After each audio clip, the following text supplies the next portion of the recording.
Welcome to this week's xConnect Northwest, connecting you to the experts. I'm your host, Greg Mills, and today we are joined by Gary Kleinknecht. Gary is a retired teacher. He heads up educational opportunities at a site called the McBones Mammoth Site. It's in the Tri-Cities. And Gary is joining us live from our Tri-Cities studios in Richland. I want to remind you before we get rolling here that you can always at home chime in with your questions. All you have to do is connect with us on Twitter. You can do that at NWPTV. You can use the hashtag xConnectNW as well. On Facebook, search for Northwest Public Television, or by email. You can get a hold of us at kwsutv@wsu.edu. Gary, thank you so much for joining us today. Look forward to finding out more about all of this. Well, thank you for having me. And thanks for everybody at home for helping us out. We hope you'll chime in and be a part of the show as we go. I think maybe as briefly as we can, because it's there's a lot to it, Gary. But maybe you can explain for those who don't know just what this what it really is. What is the McBones site? Well, it's a location in the Horseheaven Hills, south of the Tri-Cities, that a mammoth skeleton was found on several years ago. And through a couple of happenstances, it's turned into quite a scientific operation, not only in terms of removing the bones, that's the easy part. This has also turned into a paleo-environmental study. So let's talk a little bit about what the educational meaning is or value of the mammoth site, if you can put your finger on that. Well, I think this sort of equates to a lab. It's an outdoor lab, but it's an opportunity for kids in the area, in public schools or private schools, to come out and actually see how this kind of research is done. And we have organized some workstations where we can actually give kids an opportunity to work in the dirt, just like the real scientists do. What about the McBones site as far as why it was established at all? How did things get started here? Well, that's quite a story. In 2008, the bones were rediscovered. The original discovery was back in about 1999 or 2000, but one of the principals in the original discovery sent out a photograph of some bones that were found on the site around 2008, and they made their way to the hands of a paleontologist who works at the Burke Museum at the University of Washington. He's their mammoth guy. And he had the idea that it would be interesting to connect high school kids with a mammoth dig. And that's kind of how I got hooked up in this situation. I was finishing my 40-year career at Kamiakin High School in Kennewick, and that school serves the property where the bones were found.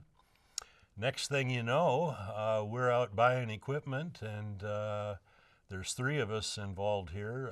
Bax is the paleontologist. I'm in charge of education. And George Last of PNNL here in Richland is our geologist.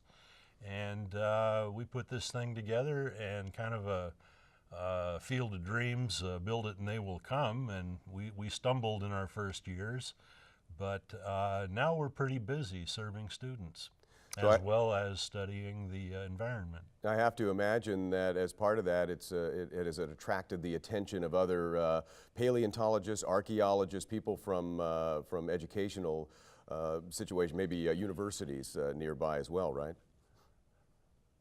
Right. We've connected with WSU here, obviously, and CBC, Columbia Basin College in Pasco.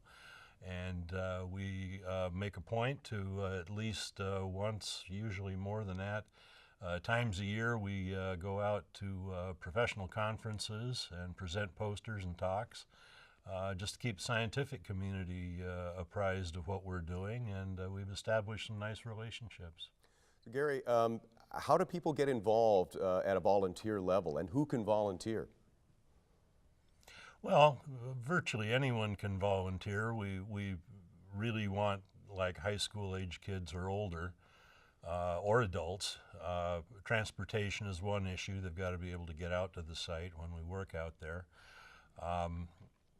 We have developed over the past 4 years a really dedicated core group that we hope that any new volunteers will be able to fit into. We have had a lot of people come through, and yeah, boy, I always wanted to be a paleontologist, and they don't last very long. It takes a real desire and kind of a burn to want to do this sort of work. But if people would like to come out to the site, we work the second and third weekends of every good weather month. That's March through October. And if they go to our website, just do a search for McBones, you'll find some contact information. And we'll be happy to give directions and give folks a try. Let's talk a little bit about the science going on at the site. What's unique about it? Well, to my knowledge, no such study has ever been done here in the Northwest. What we're doing is obviously removing mammoth bones. That's the kind of neat part that gets everybody excited. Even the scientists that are supposedly studying the little things sometimes get a little bit of what we call bone fever, and we got to slow them down. But what we're doing is taking all the sediments that the bones are buried in, and we're washing them over wet screens, 1 millimeter mesh, and we're trying to recover seeds, mollusk shells, beetles, any kind of insects, bones from small animals. And we're trying to get a picture of what life has been like here for the past, well, at this point we know 17,000 years, because that's the age we got from the mammoth bones. And we'd like to put together sort of an environmental report on what the climate was like and the environment was over that time. So the research that you're doing, where do you see that into the future, and how do you see it being used? Well, this entire time from the death of the mammoth 17,000 years ago, the last ice age was waning, and we've had a whole lot of climate change in that time. And so we really, as far as I know, don't know a whole lot about the environmental changes that climate change caused here in the Northwest, in eastern Washington. And the evidence we're gathering will hopefully lead us to a better understanding of how climates change and how that affects life on the ground and in the air. And maybe let's talk about you personally just for a moment. You're a retired teacher. You've obviously spent a lot of your life teaching this and similar sciences.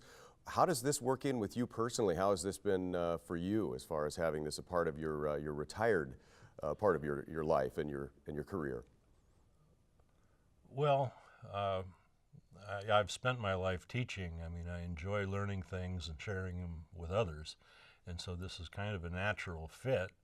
I've never done anything exactly like this before. I like to learn new things, and it's very exciting for me. I've spent my entire career at the high school level, and now I've discovered elementary kids, and boy, are those people little sponges. They just soak up information, and I'm thinking maybe I took a wrong turn somewhere years ago. So how do the schools get involved? Obviously, that's really where you're involved, is helping with those educational opportunities. How do they do it? Well, the teachers need to contact me, and that's you can do that on the website. Just go to again, go to do a search on McBones, and you'll come up with well, you'll find us pretty easily. Or you could go to Coyote Canyon Mammoth site, and just get in touch with me by email or phone call. All that information's right on the website. We'll arrange a time, we'll decide what you want to do, and we'll have, if necessary, we'll have our volunteers out there manning stations. We want to work with teachers ahead of time because I think preparing the kids before they show up really makes it a much better experience. So when the students are out there, you've gotten them involved, signed up, and they come to the site. Let's talk about what it's like for them when they first see the site, and then as they stay and continue to be involved with the dig. What are their reactions to all this? Well, if they've been introduced if they've been introduced properly to the concept, they're going to come out there and be wowed. They're all very excited to see the bones, of course, but we have stations where we let them work in our wet screen and go ahead and get wet and dirty and play in the mud, and it's really a positive experience. And like I say, especially for the elementary kids, we just had some fourth graders out there a couple weeks ago, 120 of them in one day, by golly, and it was just exciting to see them learn about what, actually see what they've been learning about in the classroom, and get to actually put their hands on some of the same equipment that we use, and it's a lot of fun. And your high school interns, they come at it from a little bit different place, a little bit more knowledge. Tell us about those guys. Yeah, we've had, a couple of dozen interns over the last 4 years. About half of them actually are adults, college and actually adult high school teachers, middle school teachers too.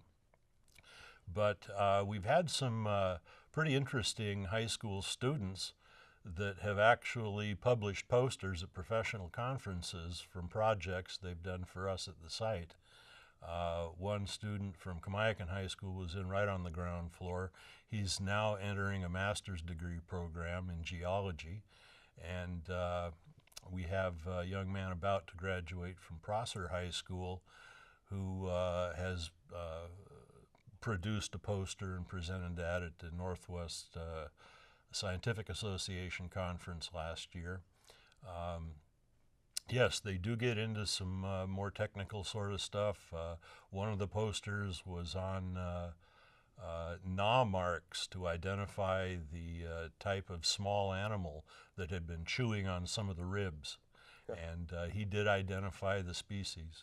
That's great. So a lot of opportunities for students, both young and in their high school age, and obviously it continues on to college. Gary, thank you so much for joining us today. So much to talk about, and we'll be giving information as to where people can go to find out more about this, because there is so much more. But again, thanks a lot for joining us.